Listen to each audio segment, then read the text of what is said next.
Is just curling from the right hand upright. And the first penalty missed by either side in this match. So it's 2 penalties each. Well, Mertens has 2 blockers in front of him, so it won't be the long drop out. Up for it is Visser. He takes well but can't control.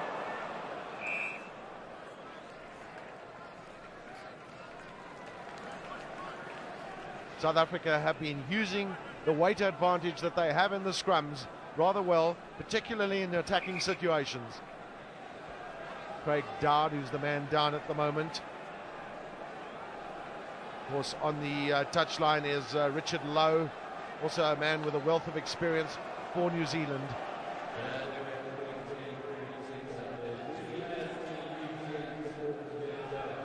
For both camps, injuries are one of the hugely concerning factors. Just out of picture, Jamie Joseph, who's got a number 19 on his back, looks desperately keen to get on the field, but Mike Brewer, who's got a slight ankle injury, I'm sure he feels that he'll stay on as long as he can. Here it is again. There's big Kobus Visser, number 4, going up, and he seemed to have it under control, but there it is, just moves out of his hand, and then there was a New Zealand knock on immediately, so it'll be a scrum down. No advantage from the second on, so it'll be a scrum down, and New Zealand will put it ball in because it was Kobus Visser who did the first knock on. Well, the big man's back on his feet, all 118 kilograms of him. This is Jonah Lomu again. It's amazing how he finds space, but he's got strength and speed. Kronfeld. Olo Brown takes it on. New Zealand, a huge surge from them.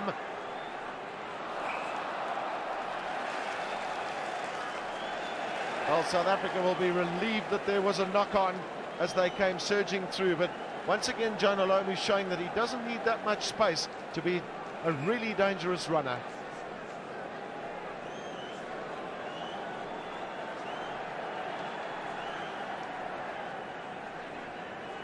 South Africa's ball, so Stransky in the defensive role.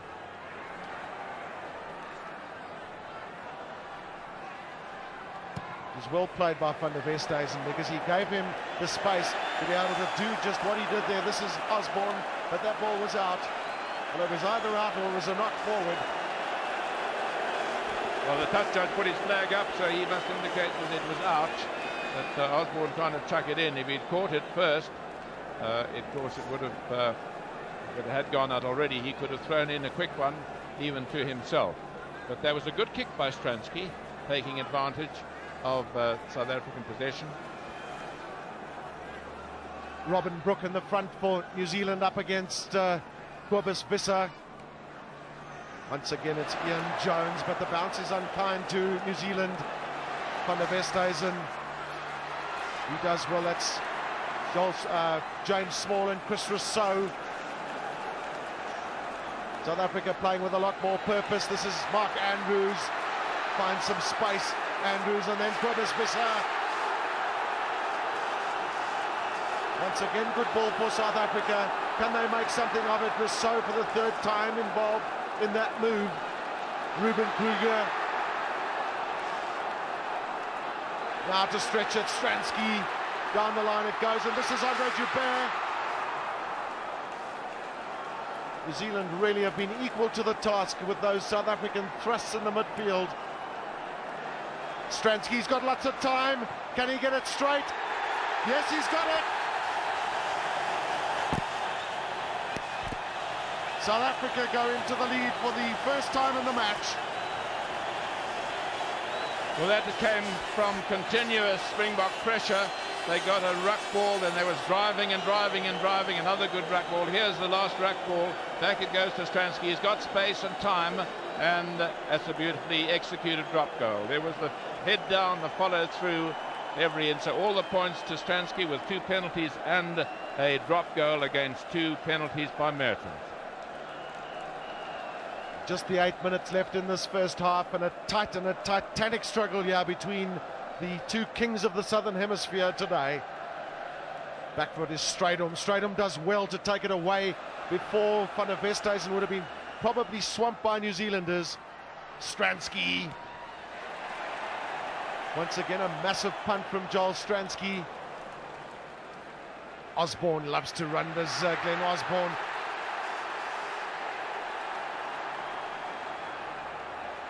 South Africa have it again. Can they make something of this? Henny LaRue. Good option by Henny LaRue because Chester Williams is on the outside. The bounce is favourable for Ruben Kruger. South Africa's need to get there in numbers. They were a little slow in getting to the point of breakdown. Now it's a big chase. Andre Joubert is the man back. He's got the speedy jib. Wilson against him. Well, that was so disappointing, one feels, for South Africa. They were right on the attack and couldn't control.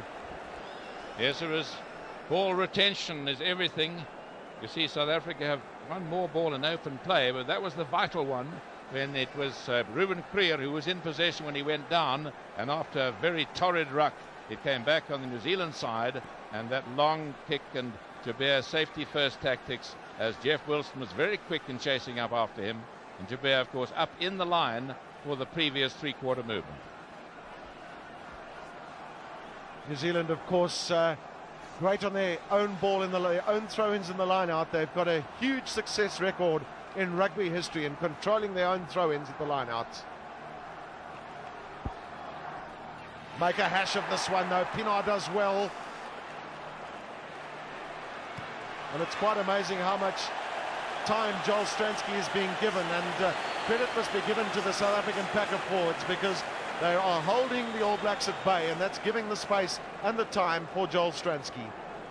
Well, that was one of the few All Black throw-ins that went wrong because Francois Pienaar, who's not normally a line-out forward, took it with his feet on the ground.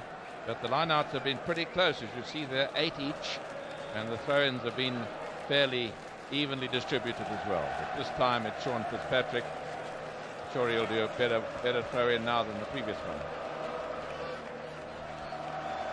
In the front, it's Mike Brewer, and Jones gives some assistance. Now New Zealand once again looking to run with Bunsen Little. This is Lomu. South Africa attacked the ball in that move, and that was good play by them, but it went backwards. Pienaar. And New Zealanders went flying over the top. That was Craig Dowd. Yes, the referee saying you must be on your feet when you play the ball.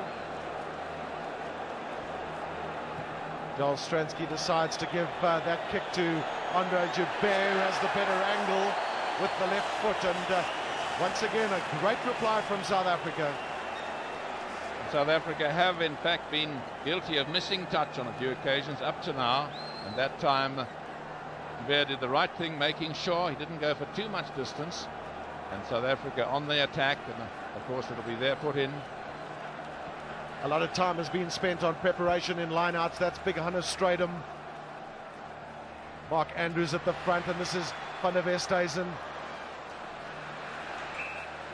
Can only find Sean Fitzpatrick. Well, there's a wry smile on his face, but he'll be disappointed that he couldn't make better use of that. Sean Fitzpatrick, a very old campaigner, he knows that from a line out you stay in the tram lines in a defensive position, and there he was to frustrate the efforts of the little scrum half.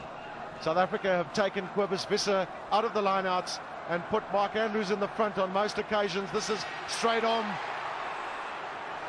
Well, that ball went in skew, so New Zealand will have the advantage of the put-in. They have an option of a line-out or a scrum, and interestingly enough, they take the scrum because they'll back themselves in that department, although South Africa have the weight advantage.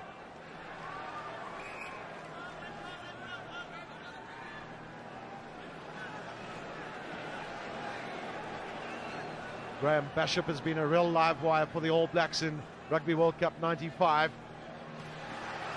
Lomu, he's held up by Ruben Kruger, but give credit to Van der Westhuizen for that stoppage of the big man. This is Stransky. South Africa in an offside position.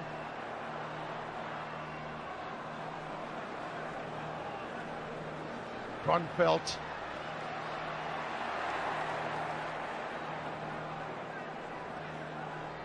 Slow moves pass back to Brook, once again looking to play wide to Jeff Wilson. New Zealand are not scared to run the ball in their own 22. This is Walter Little.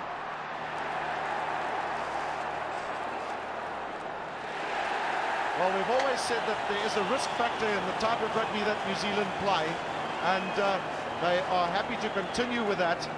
Walter Little knows that he was the man that that gave away that scrum to South Africa.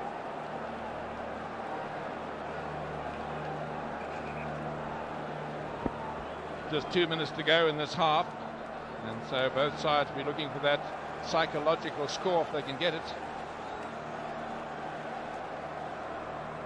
South Africa lead New Zealand 9 points to 6. The grand finale of Rugby World Cup 95.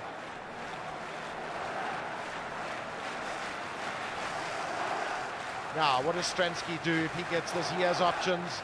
Andrew can't control.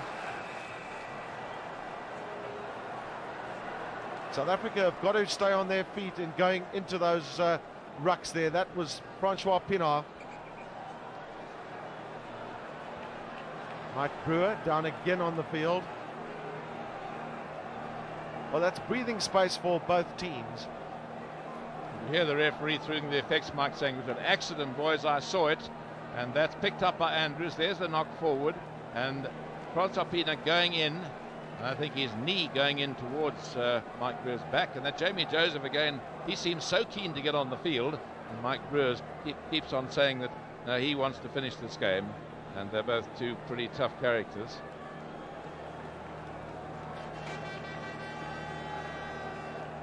Lots of experience from Mike Brewer.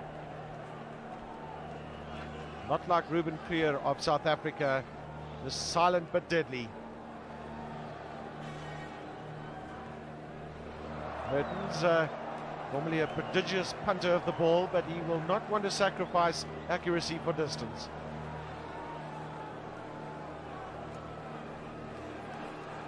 It's nice to see there's not that many penalties been given in this match, and that's a credit to the referee, who has been very keen to wait for any possible advantage.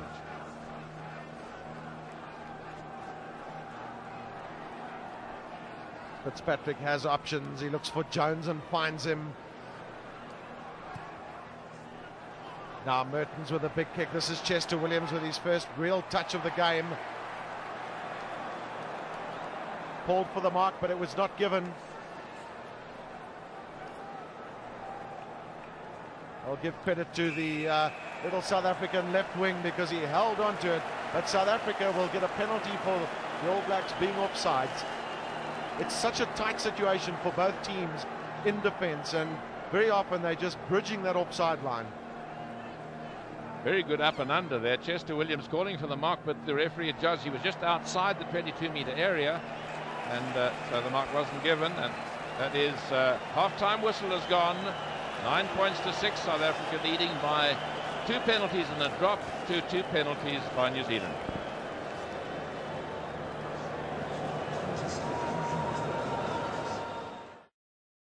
And it isn't one for the chaps who's come to see lots of tries scored, but yet they have seen some pretty enterprising stuff. They've seen Jomo Lomo in full flight. They've seen a couple of tackles on him, and they've seen some lovely running by the New Zealanders. And the magic of this young fly half Mertens, who always seems to be in the right place at the right time. They've also seen some good forward play by those South African chaps there, Mark Andrews, Ruben Creer, and Pienaar. There he is at the right of the screen. They're giving the captain's half-time talk. So South Africa, I think, will be quite pleased with some of their driving, some of their ball control, and New Zealand, of course, going for getting possession. They want to get it out to those dangerous men at the back. Not only Lomu, they've got 2 very experienced centres in Walter Little and Frank Bunce, and 2 fantastically promising and excellent young players in Glenn Osborne and Jeff Wilson, and of course Merton. So Gavin, I think the second half couldn't be set up for a more interesting spectacle and contest. There's nothing in it at half-time, just 3 points in it, and so anybody's game, and I think anybody would be very brave to forecast a winner at this stage.